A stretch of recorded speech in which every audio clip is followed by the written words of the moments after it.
जय माता दी। नवरात्र अब अपने अंतिम पड़ाव पर पहुंच चुका है। आज माँ दुर्गा के 8वें स्वरूप आदि शक्ति महागौरी की पूजा की जाती है। 8वें दिन की पूजा देवी के मूल भाव को दर्शाता है।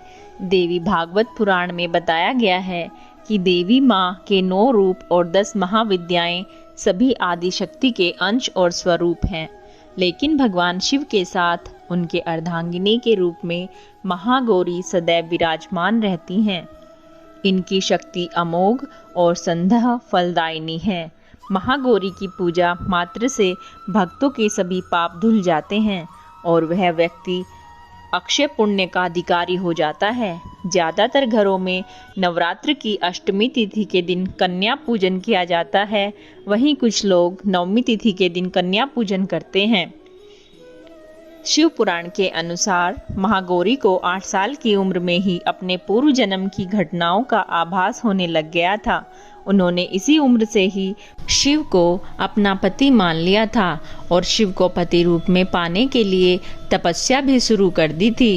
ये अष्टमी तिथि को महागौरी के पूजन का विधान है। इस दिन दुर्गा सप्तशती के मध्यम चरित्र का पाठ करना विशेष फलदायी होता है। जो लोग 9 दिन का व्रत नहीं रख पाते हैं, वे पहले और 8वें दिन का व्रत कर पूरे 9 दिन का फल प्राप्त करते हैं। देवी भागवत पुराण के अनुसार महागौरी का वर्ण रूप से गौर अर्थात सफ़ेद है और इनके वस्त्र व आभूषण भी सफ़ेद रंग के ही हैं। माँ का वाहन वृषभ अर्थात बैल है, जो भगवान शिव का भी वाहन है। माँ का दाहिनी हाथ अभय मुद्रा में और नीचे वाले हाथ में दुर्गा शक्ति का प्रतीक त्रिशूल है। महागौरी के ऊपर वाले हाथ में शिव का प्रतीक डमरू है। डमरू धारण करने के कारण माँ को शिवा के नाम से भी जाना जाता है। माँ का नीचे वाला हाथ अपने भक्तों को अभय देता हुआ वर मुद्रा में है और माँ शांत मुद्रा में दृष्टिगत है।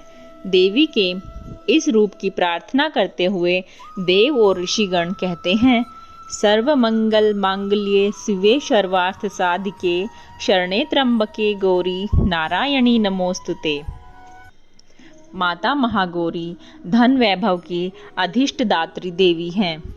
माँ महागौरी अपने भक्तों के लिए अन्नपूर्णा स्वरूप है। यह धन वैभव और सुख शांति की अधिष्ठदात्री देवी हैं। सांसारिक रूप में इनका स्वरूप बहुत ही उज्जवल, कोमल, श्वेत वर्ण और श्वेत वस्त्रधारी है। देवी महागौरी को गायन संगीत प्रिय है और यह सफेद वृषभ यानी बैल पर सवार है। इस दिन कन्या पूजन का भी विधान है। कन्याओं की संख्या 9 हो तो अति उत्तम है, नहीं तो 2 कन्याओं के साथ भी पूजा की जा सकती है। अष्टमी के दिन नारियल का भोग लगाने की परंपरा है। भोग लगाने के बाद नारियल प्रसाद रूप में बांट दें। वहीं जो भक्त कन्या पूजन करता है, वे हलवा, पूरी, सब्जी और काले चने का प्रसाद विशेष रूप से बनाया जाता है। माँ की पूजा करते समय भक्तों को गुलाबी रंग के कपड़े पहनने चाहिए, क्योंकि गुलाबी रंग प्रेम का प्रतीक माना जाता है। माता महागौरी की कथा। देवी भागवत पुराण के अनुसार देवी पार्वती अपनी तपस्या के दौरान केवल कंद, मूल, फल और पत्तों का आहार करती थी। बाद में माता केवल वायु पीकर ही तप करना आरंभ कर दिया था। तपस्या से माता पार्वती को महान गौरव प्राप्त हुआ और इससे उनका नाम महागौरी पड़ा।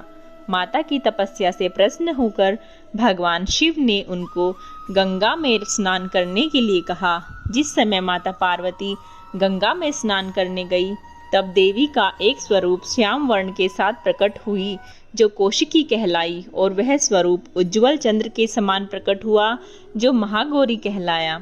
माँ महागौरी अपने हर भक्त का कल्याण करती हैं और उनकी सभी समस्याओं से मुक्ति दिलाती हैं। नवरात्र में व्रत करने से माता महागौरी का बहुत अधिक फल मिलता है। माता महागौरी का ध्यान मंत्र। श्वेते वर्षे क्षमारूढ़ा श्वेतांबरा धरा शुचिः महागौरी शुभम ददान महादेव प्रमोददा। या देवी सर्वभूतेषु माँ गौरी रूपेण संस्थिता। नमस्तस्यै नमस्तस्यै नमस्तस्यै नमो नमः। अष्टमी तिथि पर महागौरी की पूजा विधि विधान से करनी चाहिए। जिस तरह सप्तमी तिथि को माता की पूजा की जाती है, उसी तरह अष्टमी तिथि को भी शास्त्रीय विधि से पूजा की जाती है। इस दिन माँ के कल्याणकारी मंत्र ओम देवी महागौर्ये नमः का जाप करना चाहिए और माँ को लाल चुनरी उड़ानी चाहिए। सबसे पहले लकड़ी की चौकी पर लाल कपड़ा बिछाकर महागौरी की मूर्ति या तस्वीर स्थापित करने के बाद महागौरी यंत्र रखकर स्थापना करनी चाहिए। माँ की कांति भक्तों को सौंदर्य प्रदान करने वाली मानी जाती है।